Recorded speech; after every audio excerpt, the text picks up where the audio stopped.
Elections ہے، elections متبادل نہیں ہے. جو کشمیر ایک مسئلہ ہے پچھلے 70 سال سے ہمارے سامنے ہے، ہم نے دیکھے کیسے حالات ہوئے، کہیں جنگ ہوئے دو ملکوں کے درمیان، 30 سال سے یہاں لوگ کیسے مصیبت میں مبتلا ہے. تو میں سمجھتا ہوں کہ الیکشن جو ہے اس سے پہلے بھی ہوئے، اور یہ جو مسئلہ ہے، سیاسی مسئلہ کشمیر کا ہے، یہ اس کا متبادل نہیں ہے. اور میں یہ مانتا ہوں کہ ایک مسئلے کا جو حل ہے وہ بات چیت سے ہوگا. ایک ایسا سلوشن ہونا چاہیے، ون ون سلوشن، جو ہندوستان کو بھی، پاکستان کو بھی، جموں کشمیر کے عوام کو بھی قابل قبول ہو، بات چیت سے مسئلہ حل ہو. اور جہاں تک الیکشنز کا تعلق ہے، میں یہ سمجھتا ہوں، میں نے خود بھی الیکشن اس سے پہلے بھی اسمبلی الیکشن لڑا اور لوگوں کا اعتماد میں حاصل نہیں کر پایا. میرا یہ ماننا ہے جب تک مسئلہ کشمیر حل ہوگا تب تک کوشش ہونی چاہیے کہ جو اچھے لوگ ہیں وہ سامنے آئے، اور جو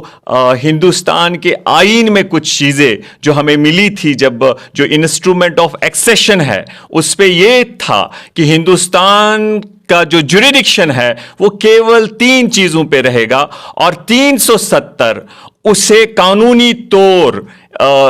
ریکگنائز کرتا تھا، اسے مانیتا دیتا تھا. اور جس طریقے سے انہوں نے 5 اگست کو جو ہمارے پاس واقعی انہوں نے، ہم سمجھتے وہ ایک ڈاکہ تھا، غیر جمہوری، غیر آئینی طریقے سے انہوں نے ہم پہ جو ہمارے حقوق تھے وہ چھین لیے. اور میں سمجھتا ہوں جب تک مسئلہ حل ہوگا تب تک ان جو وہ رائٹس ہے انہیں ہمیں پروٹیکٹ کرنا ہوگا. جو انہوں نے چھینا انہیں واپس لینا ہوگا، جو ایروجنس ہوئے ہیں انہیں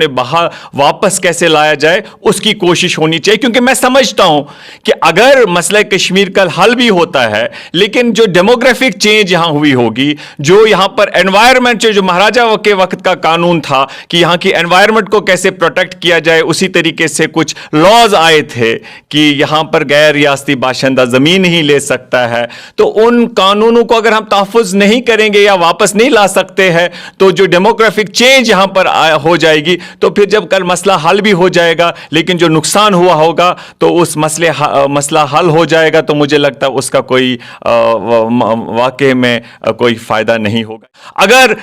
جب 1965 میں یہاں پر پرائم منسٹر پوسٹ ختم کیا گیا، یہاں پر صدر ریاست ختم کیا گیا، اگر لوگوں نے تب ان چنے ہوئے لوگوں کو جواب دہ بنایا ہوتا تو شاید آج جو حالات ہے یہ ہمارے سامنے نہیں ہوتے. آپ نے دیکھا پارلیمنٹ میں امت شاہ جی کہتے ہیں جموں کشمیر میں رائٹ ٹو ایجوکیشن نہیں ہے، وہاں پر رائٹ ٹو انفارمیشن جو آپ RTI کہتے ہیں وہ نہیں ہے، وہاں پر بھرشٹاچار جو کرپشن کے خلاف قانون ہے، پریونشن آف کرپشن ایکٹ، وہ نہیں ہے. کاش ہمارے جو الیکٹڈ MPs وہاں پر تھے، امت شاہ پھر بھی یہ کرتا، لیکن ان کا جو وہ جھوٹ تھا، ان کو وہ کوشش کرنی تھی، ان کو بتانا تھا کہ آپ جھوٹ بولتے، وہاں RTI بھی ہے، وہاں پریونشن آف کرپشن ایکٹ بھی ہے، وہاں رائٹ ٹو ایجوکیشن بھی ہے. تو کہنے کا مطلب مجھے یہ ہے کہ اچھے لوگ اگر سامنے آئیں گے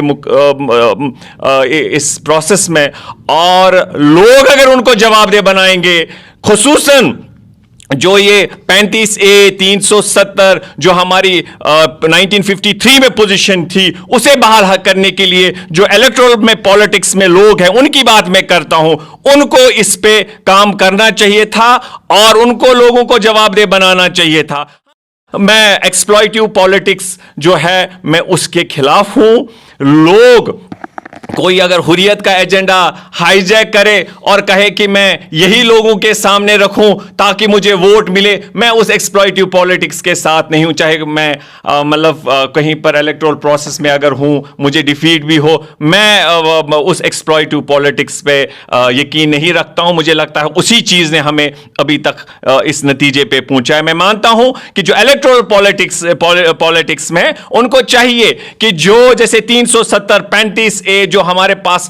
پروٹیکشنز تھی ان کو تحفظات اور واپس کیسے لایا جائے، اور وہ کہہ سکتے ہیں مسئلہ ہے، مسئلے کا حل کریے. لیکن اگر وہ جو حریت کانفرنس یا باقی لوگوں کا جو ایجنڈا ہے اسے اڈاپٹ کر کے لوگوں کے سینٹیمنٹس کو کیسے ایکسپلائٹ کیا جائے صرف اس غرض سے کہ ووٹ ملے،